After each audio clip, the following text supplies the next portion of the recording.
Hafa day everyone, my name is Tino Camacho and today I'm here to teach you how to make Oxtail Kadun Pika. So Kadun Pika is a Chamorro word just meaning spicy stew. So Kadu in Chamorro means stew and Pika means spicy.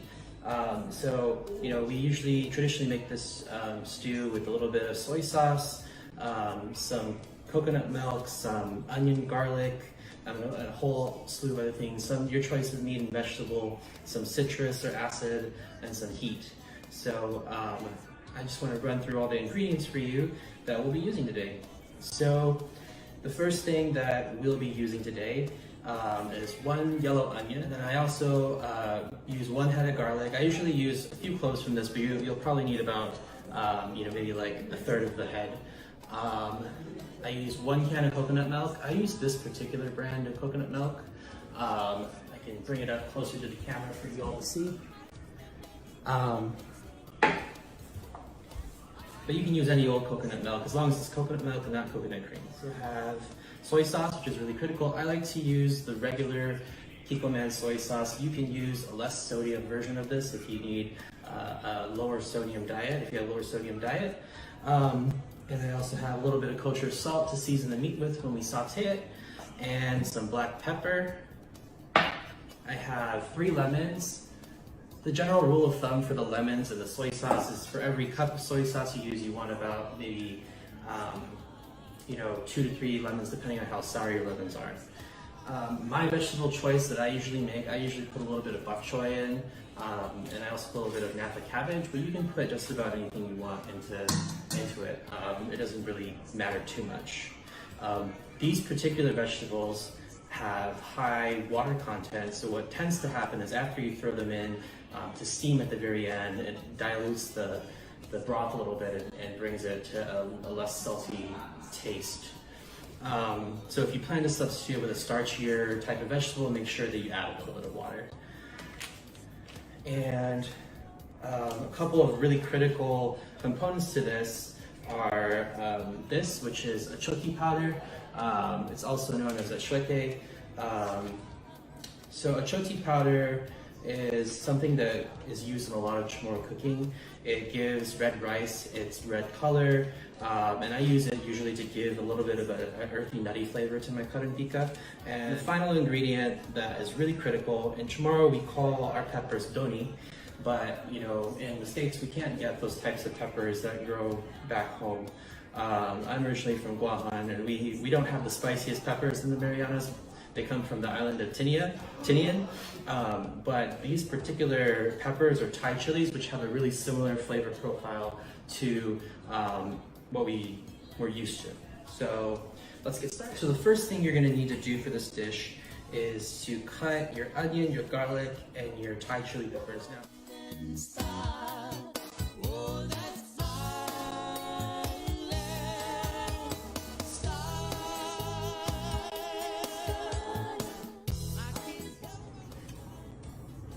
all right, folks, so once you get your wok to about a mid-high heat, you're going to throw in your onions first, and you're going to put them in there and let them brown. And the next step, once they start browning, is to take the garlic and the peppers that you cut and throw them in. Woo, spicy. All right, I think this is a good place where we can start to add in the oxtail.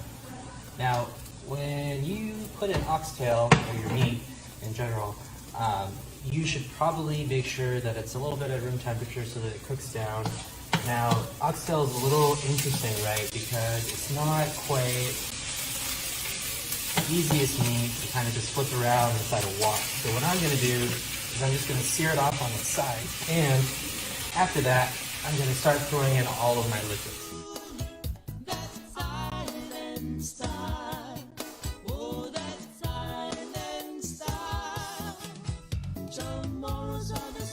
First thing I'm going to add is about a cup of soy sauce. Now, the goal here is not to completely submerge the meat inside soy sauce, but to get it to a nice little point where all the liquids actually submerge the meat.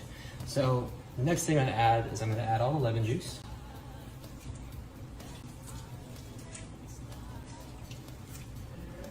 Now this is 3 lemons I'm adding.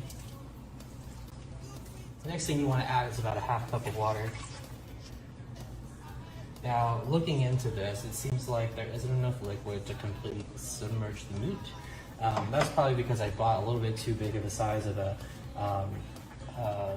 oxtail. So what I'm going to do instead is I'm actually going to add just about a half cup more soy sauce to this mixture, and I'm going to add about a half cup of water.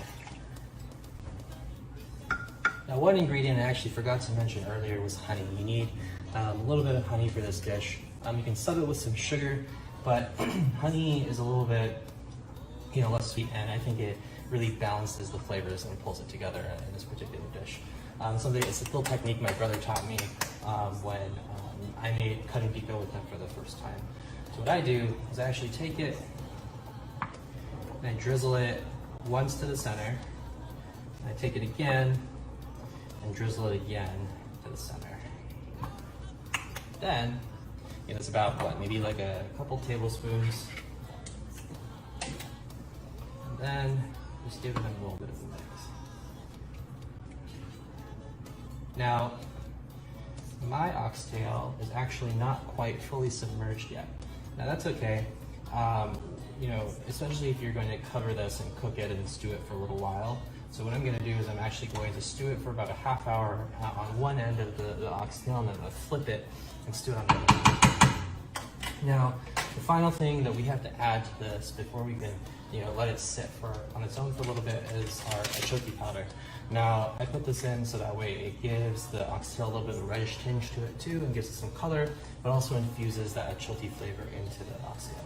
As you're doing this, you got to be really careful because you can stain your clothes. The stuff really, really, really kind of stains everything it touches. So, so funny because a lot of people ask me why my rice paddle from my rice at home is red. And that's because I make red rice and it tends to stain the white paddle. After you've added your achote powder in, you're going to want to give it another mix.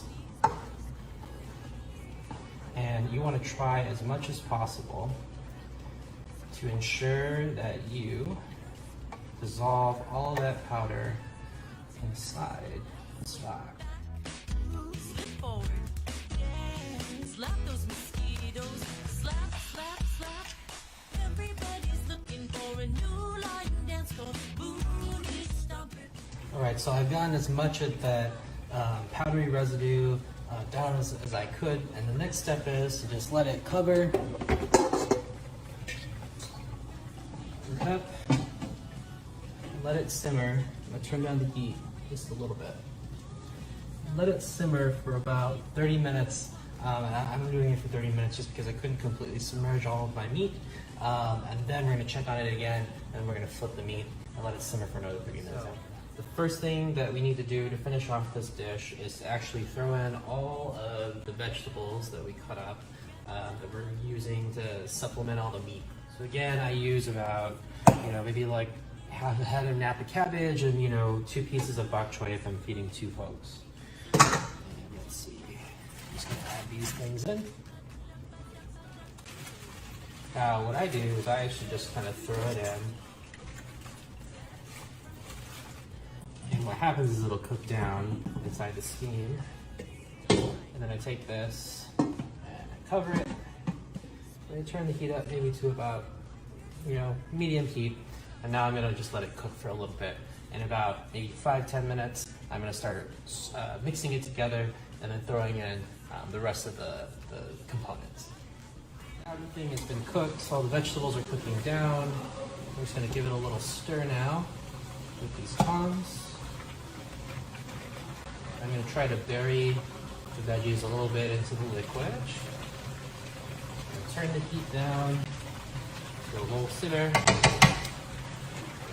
the final step in this is to add the coconut milk. You want to use a whole can to have about 1 cup of soy sauce, and it gives it a nice creamy consistency once it's cooked. So this is the final step to making this dish. I'm just going to turn my timer off real quick. Just going to stir in the coconut milk with the oxtail.